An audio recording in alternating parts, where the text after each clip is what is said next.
Your striatum drives every reward pursuit, but 2025 scans reveal split circuits reacting opposite ways to digital rewards. The Kuhn and Gallinat Frontier study found reduced striatal volume in heavy users, classic addiction markers. But here's where it gets weird. The same participants showed increased prefrontal connectivity, suggesting enhanced cognitive control rather than diminished willpower.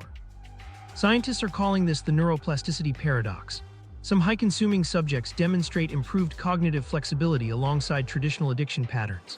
Brain imaging reveals the striatum has distinct regions responding differently to digital stimulation, with some areas showing hyperactivity while others display unexpected regulatory enhancement. These contradictory findings are forcing researchers to question fundamental assumptions about how digital content affects neural reward systems. But getting clear answers requires experiments that scientists simply cannot ethically conduct. The research problem nobody talks about. The methodological constraints run deeper than most people realize. You can't post flyers asking volunteers to watch explicit content for 6 months while researchers monitor brain chemistry. Ethics committees won't approve it, and most people would decline anyway. Researchers remain stuck with the same fundamental limitation that's plagued this field since the beginning, studying a behavior they can't ethically manipulate. The workarounds are getting sophisticated. 2025 fNIRS studies on 500 participants found prefrontal cortex differences associated with self-reported high consumption but couldn't prove causation. Machine learning algorithms process brain imaging data and spot correlations across massive data sets.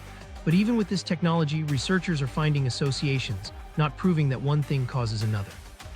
The AI can identify that people reporting high consumption show different activation patterns in their prefrontal cortex, but it can't determine whether consumption changed their brain or whether their brain made them seek out more content. These correlation studies track neural connectivity patterns across thousands of participants and use machine learning to identify clusters of similar brain responses. The technology processes brain scans and behavioral reports at scales impossible 5 years ago. But even with computational power, researchers are making educated guesses about what's happening inside people's heads.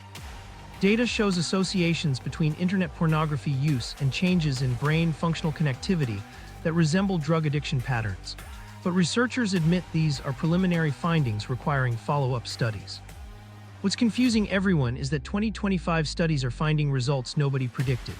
The 2025 Frontiers in Human Neuroscience report found that participants with documented high consumption showed improved cognitive flexibility in 34% of cases, contradicting simple addiction models. Both the harmful and harmless camps are discovering their assumptions were oversimplified. Some participants with high consumption rates show improved cognitive control. Others with similar usage patterns show signs matching addiction models. The reality appears messier than anyone wanted to admit. Academic researchers have developed vocabulary for describing their work without triggering university review boards. They write about studying neural correlates of adult visual media consumption and investigating reward pathway activation in response to explicit digital stimuli. The grant proposal dance around actually naming what they're studying has become a research obstacle in itself. Self-selection bias continues skewing everything. People who volunteer for pornography studies might already have different brain patterns, personality traits, or attitudes about sexuality than the general population. Maybe they're more open to discussing intimate topics, or maybe they're more likely to have concerns about their own consumption. Either way, volunteers aren't representative of everyone, which means findings can't be assumed to apply broadly. This isn't new, but it's becoming more obvious as studies get larger and more detailed. The 2025 JBC study found that individuals exposed to explicit content before age 18 had 20% higher risk of executive function changes, but causality remains unclear. These generational differences make it hard to draw consistent conclusions about long-term effects, because the long-term group and the recent exposure group had fundamentally different experiences with technology and media access. Recruitment challenges are getting worse. Researchers need participants who consume content frequently to study heavy usage effects, but these individuals are often reluctant to participate in formal studies. Ethical limitations mean experiments can't expose people to content for research purposes, so studies rely on finding people who already have established viewing patterns. This creates a situation where the most relevant participants for studying heavy usage are least likely to volunteer for research.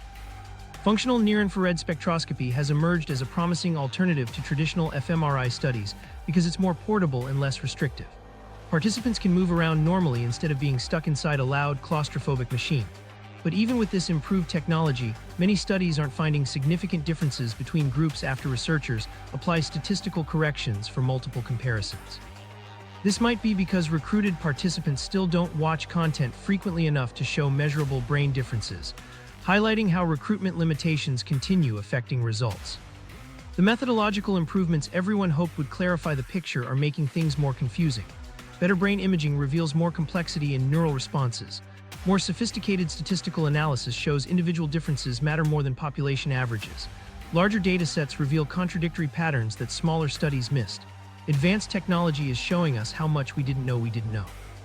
Researchers are finding that prefrontal lobe connectivity changes show similarities to substance addiction patterns, but these findings need extensive follow-up work. The preliminary nature of these results means we're still in early stages of understanding what these brain changes actually mean for people's daily lives. Technology can show us that something is happening in the brain, but interpreting what those changes mean for behavior, relationships, or mental health requires much more research. The false discovery rate corrections that researchers apply to account for multiple statistical comparisons often eliminate findings that look promising in initial analysis. This is good scientific practice, but it means many studies end up with inconclusive results after proper statistical scrutiny. The combination of recruitment challenges, ethical limitations, and rigorous statistical standards creates a situation where definitive answers remain elusive. Despite having better tools than ever before, fundamental questions about human sexuality, brain plasticity, and digital media consumption remain as complex as they were 5 years ago. The improved methodology is revealing complexity rather than simplifying it. But the brain region getting the most attention in all this research has surprised everyone with just how sophisticated it actually is. Your brain's reward system gets an upgrade. The striatum has emerged as the focal point of 2025 brain research, revealing complexity that earlier studies completely missed. Previous research treated it like a simple reward button that either lights up or doesn't, but high-resolution brain imaging now shows distinct regions within the striatum responding completely differently to various types of digital stimulation. Think of it less like an on-off switch and more like a sophisticated control panel with different knobs for different experiences. The 2025 PNAS follow-up fNIRS work documented this regional specialization with unprecedented detail. According to a 2025 study by Chen et al., the dorsal striatum responds more to habitual behaviors and routine consumption patterns, while the ventral striatum gets excited about novel experiences and unexpected content. This specialization means your brain processes familiar content through different neural pathways than new material, which explains why people often seek out increasingly varied content over time. Advanced functional near-infrared spectroscopy technology lets researchers see these regional differences in real time. The technology reveals that some individuals who consume explicit content frequently show increased activity in areas associated with cognitive control, specifically the dorsolateral prefrontal cortex. This wasn't what researchers expected to find. Instead of just seeing hyperactive reward systems, they're discovering that some brains are actually developing enhanced executive functions. It's like the brain is recruiting additional resources to manage high levels of stimulation, similar to what happens in people with substance use disorders who develop coping mechanisms. Brain scans from 2025 look dramatically different from those taken in 2020, even when researchers scan the same individuals. This reflects neuroplasticity in action. Your brain constantly rewires itself based on repeated experiences. The rapid evolution of digital content, including AI-generated material and increasingly sophisticated recommendation algorithms, is driving these changes faster than anyone anticipated. Your brain from 5 years ago would struggle to process the complexity of modern content delivery systems. The ventral striatum shows a fascinating preference pattern that surprised researchers. Instead of responding primarily to sexual arousal itself, this brain region gets most activated by novelty and variety in content. Your reward system isn't just reacting to explicit material, it's getting excited about discovering something different or unexpected. This discovery helps explain why people often find themselves seeking out increasingly diverse content types over time, even when they're satisfied with what they've seen before. Your striatum treats digital stimulation with the same enthusiasm it once reserved for actual survival-relevant rewards like food and social connection. The neural pathways can't distinguish between real experiences and highly engaging digital content, so your reward system responds as if these virtual experiences are equally important to your well-being. Dopamine pathways are showing unexpected plasticity that the Zhejiang 2025 fMRI team termed adaptive tolerance. This means that instead of simply becoming less responsive to repeated stimulation, some individuals develop more nuanced response patterns. Their brains learn to extract reward from subtler aspects of content, visual composition, narrative elements, performer characteristics, that wouldn't have registered as rewarding initially. This adaptation allows people to maintain engagement with familiar content types while still experiencing satisfaction. Researchers hypothesize that modern content algorithms exploit your brain's reward prediction error mechanism, though this hypothesis remains unproven. This system evolved to help you learn from unexpected outcomes. When reality differs from your predictions, your brain pays extra attention and releases dopamine. The theory suggests recommendation algorithms might exploit this by occasionally showing content that's slightly different from your usual preferences, creating small prediction errors that keep your reward system engaged and seeking more. Individual brain differences matter far more than population averages suggest. Some people's reward systems are naturally more responsive to visual stimuli, others to narrative elements, and still others to social aspects of content. These baseline differences explain why identical consumption patterns can lead to completely different outcomes for different individuals. Genetic variations in dopamine receptor density and neurotransmitter metabolism create natural differences in reward sensitivity. People with certain genetic profiles show stronger striatal responses to digital stimulation and may be more vulnerable to developing compulsive usage patterns. Conversely, individuals with different genetic makeups might consume similar amounts of content without experiencing significant neural changes or behavioral consequences. Recovery studies are revealing surprising reversibility in brain connectivity patterns. When people significantly reduce their consumption or change their usage patterns, many of the striatal changes documented in earlier scans begin to normalize within months. The brain's reward system shows remarkable capacity to readjust its sensitivity levels and connectivity patterns when input patterns change. The connectivity between the striatum and prefrontal control regions shows particular flexibility during recovery periods. People who develop structured approaches to consumption often show strengthened connections between reward centers and executive control areas. Their brains essentially learn to apply conscious decision-making to previously automatic behaviors, creating new neural pathways for self-regulation. The most significant finding might be that striatal responses become more discriminating over time rather than simply more intense. Heavy users often develop sophisticated preferences and can distinguish between subtle content differences that wouldn't register for occasional users. Their reward systems become specialized rather than just hyperactive, suggesting that the brain adapts to complex digital environments by developing more refined processing abilities. But these individual brain adaptations are happening within a rapidly changing digital landscape that's creating entirely new patterns of human behavior. The internet rewired itself, and maybe us too.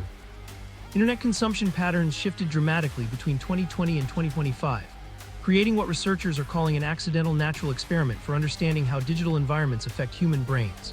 The shift happened so quickly that scientists could track changes in real time, comparing brain scans from people before and after major algorithm updates, platform changes, and the explosion of personalized content delivery systems. Average viewing time increased by 40% during this period, but reported satisfaction levels actually decreased. People are spending significantly more time consuming content while enjoying it less, which creates a psychological puzzle that researchers are still trying to solve. This disconnect suggests that increased consumption doesn't translate to increased pleasure and might indicate that something fundamental changed about how content affects our reward systems. The shift from user-directed content choices to algorithm-driven recommendations is creating different brain activation patterns that researchers can measure using advanced neuroimaging techniques. When people actively search for and select their own content, their prefrontal cortex shows higher activity levels associated with decision-making and goal-directed behavior. But when algorithms choose content for them, the brain shows patterns more similar to passive consumption, with reduced activity in areas associated with conscious choice and increased activity in areas linked to habit formation. These algorithm-driven recommendations might be creating what scientists call echo chambers in neural reward pathways. Your brain starts responding most strongly to the specific types of content that algorithms learn to serve you, potentially creating a feedback loop where your neural responses become increasingly specialized. This specialization might explain why people often find it difficult to enjoy content outside their algorithmic bubble, even when they consciously try to diversify their consumption patterns. Mobile device usage for adult content has increased by 300% since 2020, fundamentally changing how and when people's brains get exposed to sexual stimuli. The shift from desktop computers to smartphones means content consumption now happens throughout the day in brief sessions, rather than longer, more intentional viewing periods. This change in timing and context affects how the brain processes and remembers these experiences, potentially creating different neural associations than traditional consumption patterns. Your phone now knows your preferences better than you might know them yourself, and your brain is essentially being trained by machine learning algorithms that analyze thousands of data points about your behavior. These algorithms track not just what you click on, but how long you watch, when you pause, what you skip, and even subtle changes in your scrolling patterns. They use this information to predict what will keep you engaged, creating a feedback system where your brain's responses literally train the algorithm that then influences your future brain responses. The concept of digital tolerance is emerging as a measurable phenomenon where users need increasingly specific or intense content to achieve the same neural response they used to get from milder material. Brain imaging shows that reward system sensitivity decreases over time with repeated exposure to similar content, but sensitivity can be restored by introducing novelty or variety. This creates a cycle where algorithms push toward more specific or intense content to maintain user engagement levels. Algorithm-driven intermittent reinforcement might be more neurologically impactful than consistent viewing patterns. When algorithms occasionally show unexpected content that turns out to be highly engaging, this creates stronger neural memories than predictable content delivery.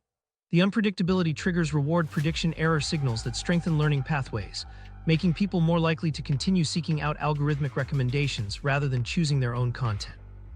Some users are developing what scientists call algorithmic dependency, where their reward systems become synchronized with recommendation patterns rather than responding primarily to the actual content. Brain scans show that these individuals have stronger neural responses to receiving new recommendations than to viewing the content itself. Their brains essentially become addicted to the process of discovery and recommendation rather than to sexual stimuli, which represents a completely new category of digital behavior. The synchronization between brain patterns and algorithmic delivery schedules creates a form of external regulation of internal reward systems. People's mood and arousal levels start fluctuating based on when algorithms deliver new content rather than following natural biological rhythms. This external control over internal states might explain why some users report feeling anxious or restless when they can't access their usual platforms, or when algorithms fail to deliver satisfying recommendations. Machine learning systems are becoming sophisticated enough to detect subtle changes in user behavior that indicate declining satisfaction, then automatically adjust content recommendations to restore engagement. This creates an arms race between human tolerance development and algorithmic adaptation, where each system continuously evolves in response to the other. The result is increasingly personalized content experiences that maintain engagement levels, but require constant escalation to remain effective. Platform algorithms now analyze biometric data from wearable devices to optimize content timing and selection, creating unprecedented levels of personalization that extend beyond conscious preferences into physiological patterns. Some platforms can detect when users are likely to be most responsive based on heart rate variability, sleep patterns, and activity levels, then time content delivery to maximize neural impact. The implications extend beyond individual users to societal patterns of sexual behavior and expectation formation. When large populations consume algorithmically curated content, their collective preferences and neural responses start influencing what types of content get produced and promoted. This creates feedback loops between individual brain patterns, algorithmic recommendations, and cultural trends that operate at scales never seen before in human history. But these technological changes are revealing something unexpected about how different brains respond to identical digital experiences. The addiction debate gets complicated. Individual responses to identical digital experiences vary so dramatically that researchers are questioning whether traditional addiction models apply at all. The 2025 research completely upends the simple porn addiction narrative that dominated discussions for years. Brain imaging studies using functional near-infrared spectroscopy find patterns that don't match traditional addiction models. A study published in Frontiers in Human Neuroscience shows that people with high consumption rates have enhanced functional connectivity in the frontopolar region, ventrolateral prefrontal cortex, and dorsolateral prefrontal cortex, rather than the decreased connectivity you'd expect from substance addiction. These brain regions handle complex decision-making and cognitive control, suggesting that heavy users might actually be developing enhanced mental processing abilities. Some individuals showing high consumption rates also demonstrate improved cognitive flexibility and emotional regulation in unexpected ways. The same 2025 study found that high-frequency users exhibited altered brain connectivity patterns that included stronger connections between areas responsible for executive functions and emotion regulation. Instead of showing impaired self-control, these participants displayed increased activity in brain regions associated with managing complex information and controlling emotional responses. Their brains appear to be recruiting additional cognitive resources rather than becoming dysregulated. The enhanced connectivity researchers found in the frontopolar region is involved in advanced cognitive functions such as decision-making, planning, and problem-solving. People with these connectivity patterns often perform better on tasks requiring flexible thinking and creative problem-solving. This finding challenges assumptions about how explicit content affects cognitive performance and suggests that some types of consumption might actually enhance certain mental abilities. The mystery deepens when you consider why some people develop compulsive patterns while others with identical usage show no negative effects whatsoever. Two people can consume the same amount of content at the same frequency for the same duration, and one develops problems while the other functions normally in all areas of life. Brain imaging reveals that individual differences in baseline connectivity patterns predict who will develop issues and who won't. Some brains seem naturally equipped to handle high levels of digital stimulation without negative consequences. Genetic markers identified in 2024-2025 studies suggest that predisposition to problematic use varies dramatically between individuals based on their biological makeup.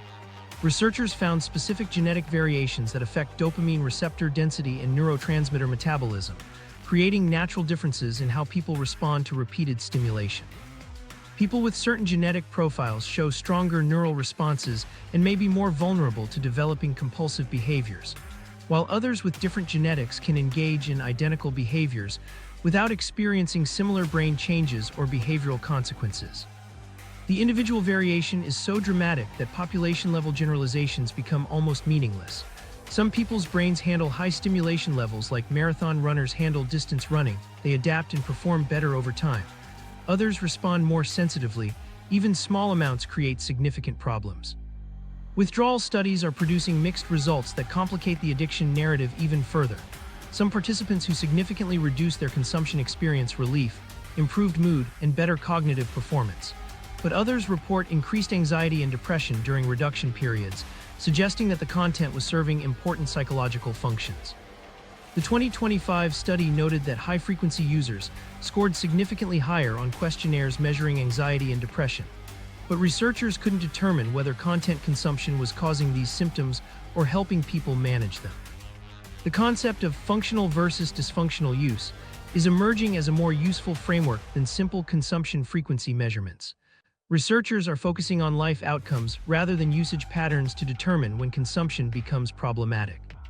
Someone who watches content regularly but maintains healthy relationships, performs well at work, and reports good mental health might be engaging in functional use, while someone with lower consumption who experiences relationship problems or work impairment might represent dysfunctional patterns.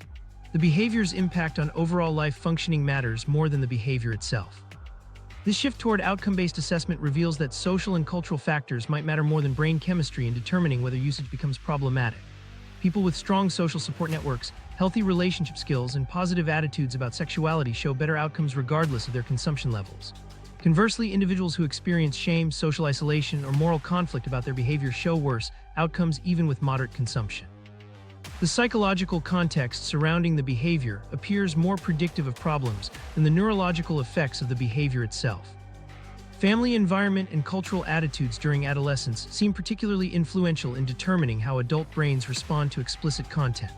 People who grew up with open communication about sexuality and healthy relationship modeling show different neural patterns and behavioral outcomes than those from restrictive or shame-based environments. The brain develops within social contexts, and those contexts shape how neural pathways interpret and respond to sexual stimuli throughout life. Religious and cultural background also affects whether people experience their consumption as problematic, independent of actual usage levels or brain changes. The same neural activation patterns that one person experiences as normal variation might be interpreted as signs of addiction by someone with different cultural programming.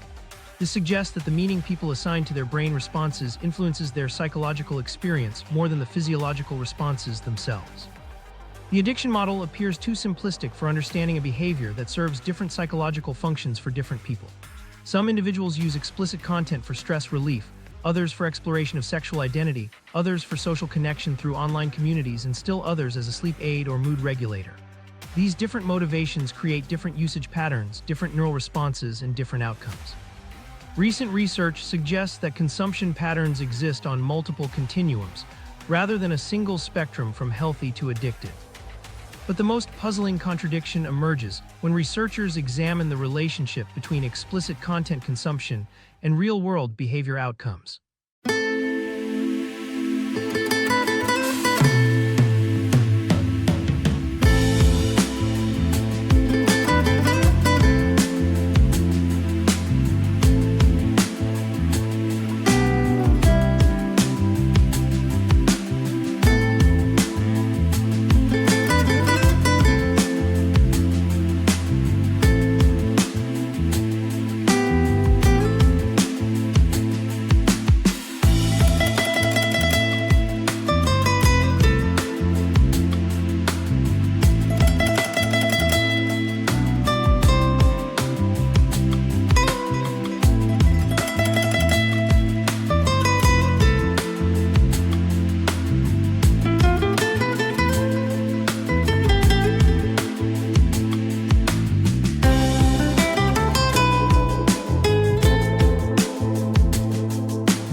The developing brain dilemma.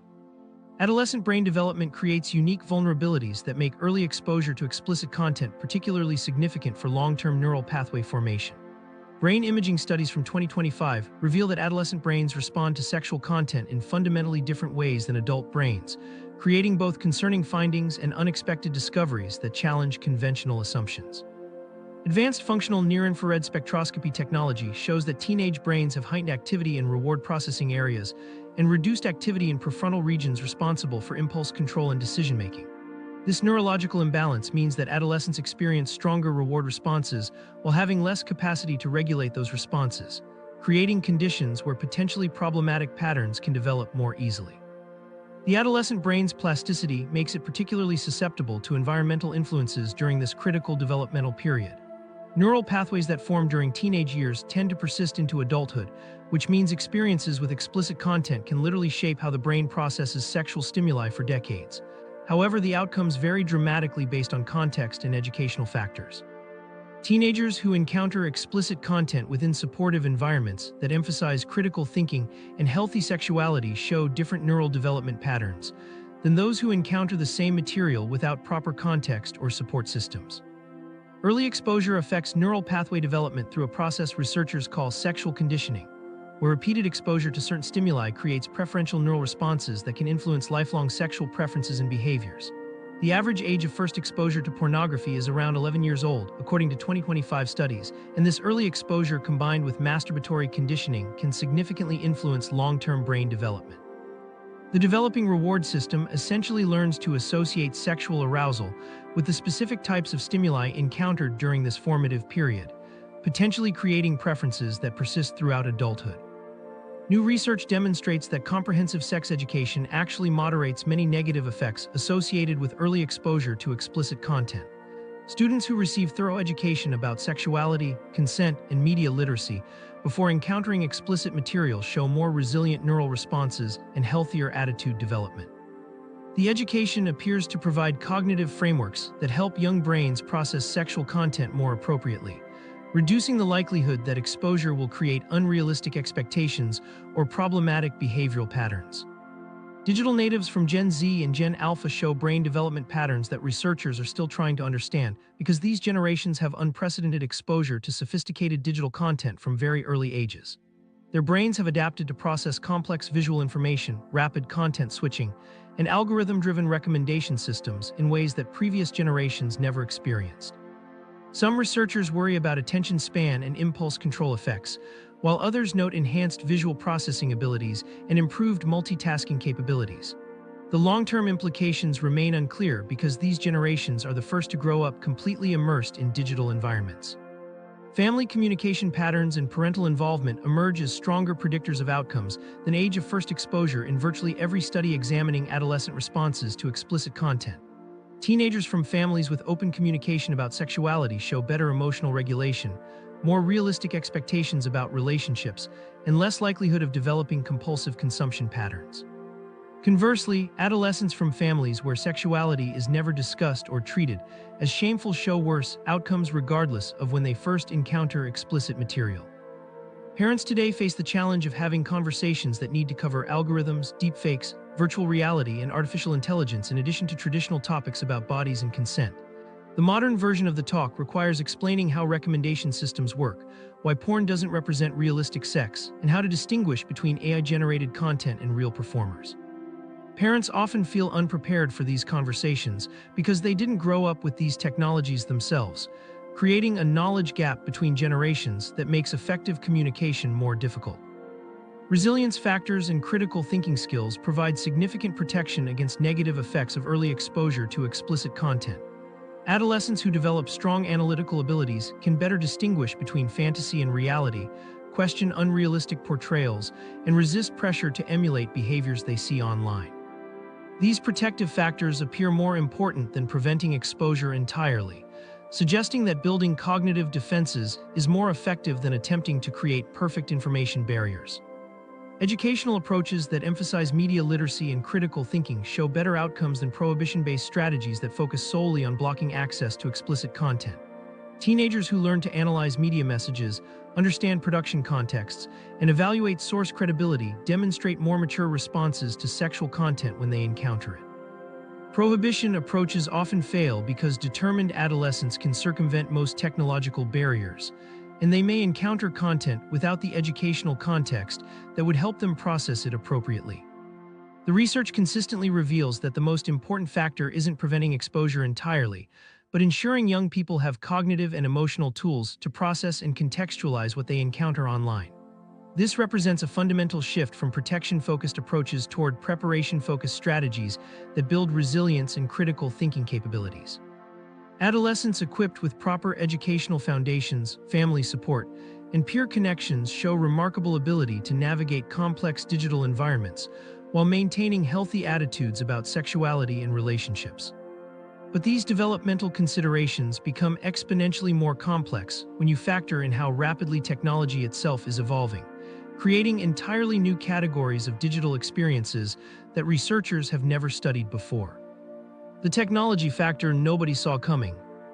Virtual and augmented reality adult content represents a fundamental shift from passive viewing to immersive experience that might be creating entirely different neural pathways than traditional screen-based consumption. VR technology engages multiple sensory systems simultaneously: vision, hearing, and spatial awareness, creating more comprehensive neural activation patterns that resemble real experiences more closely than traditional media. The industry is projected to reach $1 billion by 2025, indicating rapid adoption of these immersive technologies. The immersive nature of VR content affects memory formation and recall in ways that researchers are still investigating. Experiences that feel more real create stronger neural memories, potentially influencing long-term sexual preferences and expectations more significantly than traditional content. Users report that VR experiences feel more emotionally impactful and create lasting impressions that traditional screen-based content doesn't match. Haptic feedback technology and teledildonics are blurring the lines between digital and physical sexual experiences in ways that challenge traditional definitions of both categories. These devices can transmit physical sensations synchronized with visual content, creating multisensory experiences that engage both psychological and physiological response systems. The combination of visual, auditory, and tactile stimulation creates more comprehensive neural activation than any single sensory input. The technology allows for remote physical interaction that creates new categories of intimate experience that don't fit existing research models.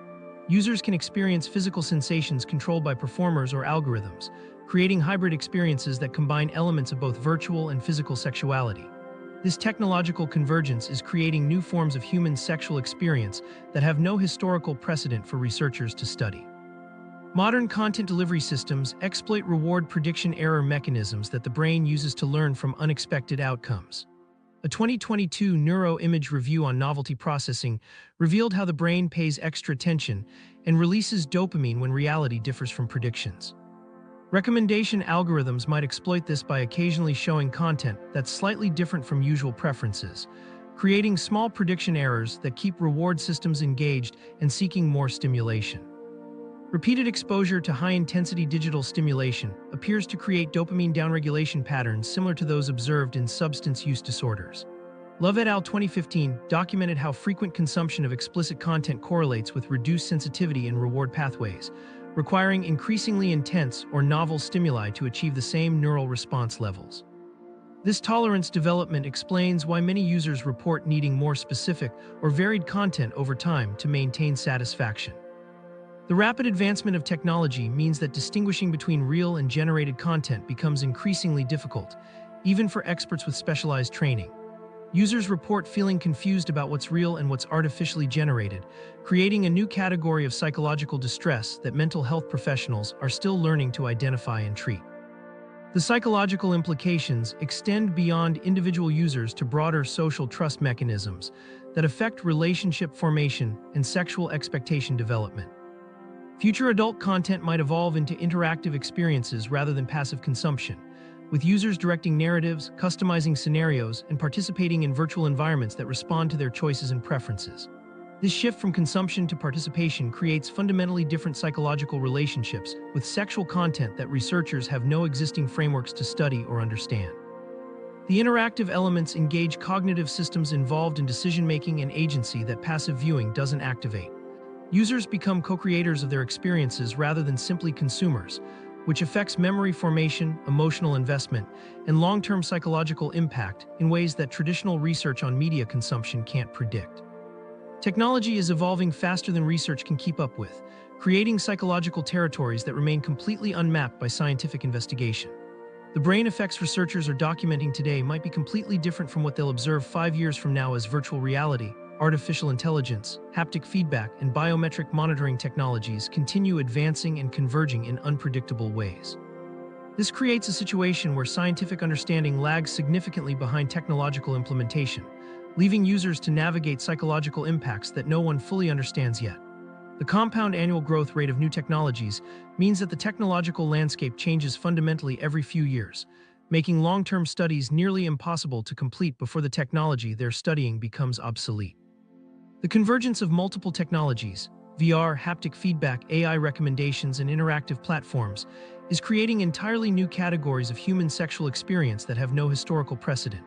These hybrid digital-physical experiences engage neural systems in ways that researchers have never studied before, creating unknowns about long-term brain development and behavioral outcomes. What's becoming clear is that the traditional frameworks researchers use to study media consumption, addiction, and sexual behavior may be inadequate for understanding these emerging technologies. The rapid pace of change means that by the time studies are completed and published, the technology landscape has already shifted dramatically, making findings potentially obsolete before they can inform policy or treatment approaches. But perhaps the most significant revelation emerging from all this technological complexity is what it's teaching researchers about human nature itself. What this all actually means for your brain.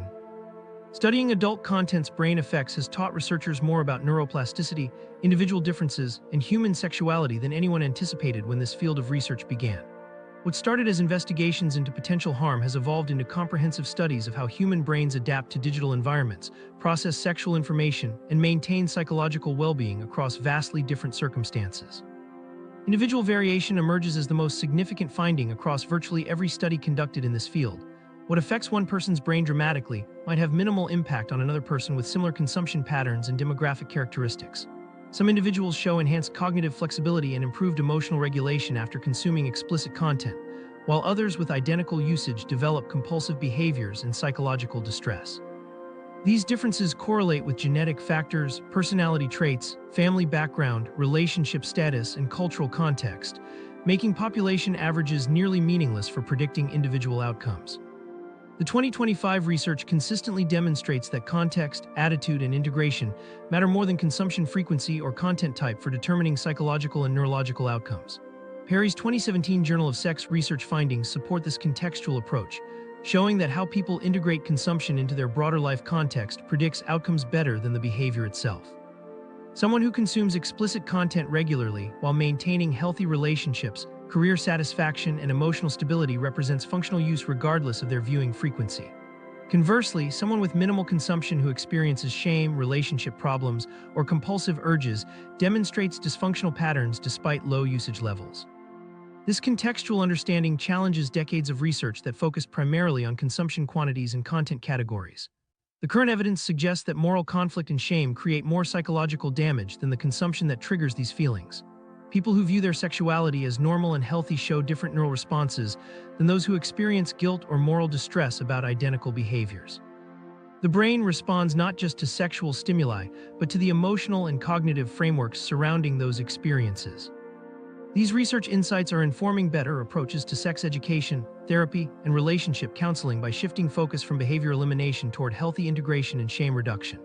Therapy integration studies show that addressing shame and moral conflict is more effective than focusing solely on usage reduction, because the emotional distress often stems from internal conflict rather than the consumption itself. Modern therapeutic approaches help clients examine their values, reduce self-judgment, and develop healthier frameworks for understanding their sexuality within their personal and cultural contexts.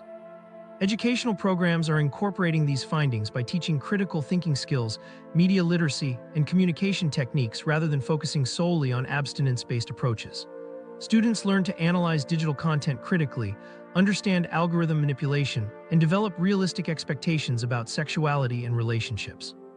These programs recognize that complete exposure prevention is impossible in digital environments, So they focus on building cognitive and emotional tools for healthy navigation of complex online sexual landscapes.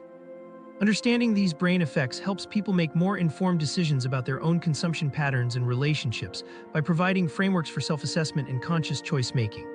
Instead of relying on universal rules or moral prohibitions, individuals can evaluate how their own consumption affects their mood, relationships, and life satisfaction.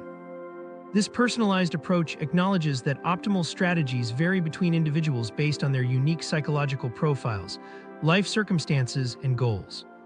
The research emphasizes developing self-awareness about personal responses to explicit content rather than following predetermined guidelines about acceptable consumption levels. People learn to notice how different types of content affect their emotions, expectations, and behaviors, then make conscious choices about what supports their well-being versus what creates problems.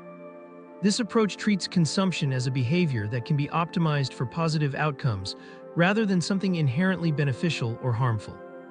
This research challenges everyone to think more critically about technology's role in human sexuality and development by revealing how digital environments shape neural pathways, emotional responses, and social expectations in unprecedented ways. The findings highlight the importance of understanding algorithmic manipulation, developing media literacy skills, and maintaining conscious agency in increasingly sophisticated technological environments designed to capture and hold human attention. The most important insight from 5 years of intensive research is learning to approach both personal and other sexuality with curiosity, compassion, and critical thinking rather than judgment or fear. The complexity of human sexual behavior, combined with rapidly evolving digital technologies, requires humility about what we know and flexibility in how we respond to new information. The data suggests that shame and moral judgment create more psychological harm than most sexual behaviors themselves, emphasizing the importance of compassionate approaches to understanding human sexuality in the digital age. 3 key takeaways emerge from this comprehensive research. Individual variation makes universal recommendations impossible, context matters more than consumption quantity, and critical thinking enables personal agency in navigating digital sexuality. These insights point toward a future where understanding brain science helps people make more conscious choices about their relationship with technology and sexuality. The complexity revealed by 5 years of intensive brain research demands a fundamental shift in how we approach digital sexuality. The 2025 research reveals human brains are more adaptable and individual than anyone expected, making simple answers about adult content impossible but personal agency more important than ever. Your brain responds differently than your friend's brain, your partner's brain, or population averages suggest it should. Think critically about your own consumption patterns and relationships while avoiding both moral panic and dismissive attitudes. Neither extreme serves you well when making decisions about technology that affects your neural pathways, emotional well-being, and intimate connections. 2025 studies confirm that any model of explicit content's brain effects must integrate individual, social, and technological factors to capture the true complexity of human sexual behavior in digital environments. How might your brain's unique reward wiring shape your own digital experiences?